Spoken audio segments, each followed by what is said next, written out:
Hello, Mr. Flying Bird. My name is Jan Cruz.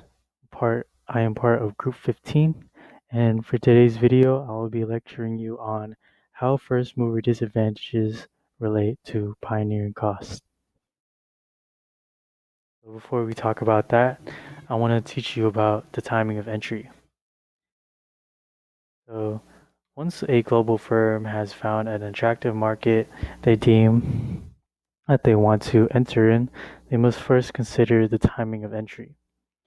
Entry is early when a global firm enters a foreign market before other global firms, and late when it enters after other global firms have already established themselves.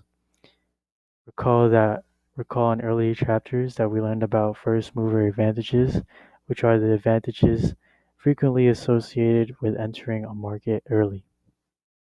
Now, in contrast to first mover advantages, we have first mover disadvantages. First mover disadvantages are the disadvantages associated with entering a foreign market before other global firms. First mover disadvantages relate to pioneering costs, in that first mover disadvantages may give rise to pioneering costs. Pioneering costs are the costs that an early entrant has to endure that a later entrant can avert. Pioneering costs arise when the business system in a foreign country is so different from that in a firm's home market that the global firm has to devote considerable time, effort, and expense to learning the rules of the market. Pioneering costs include the cost of business failure if the firm, due to its ignorance of the foreign market, makes big mistakes. A certain liability is associated with being a foreigner, and this liability is greater for foreign firms that enter a national market early. Research shows that the probability of survival increases if a global firm enters a national market after several other global firms have already established themselves. The late entrant can benefit by observing and learning from the mistakes made by early entrants. Pioneering costs also include the cost of promoting and establishing a product offering, including the cost of educating customers. These can be significant when the product being promoted is unfamiliar to local consumers.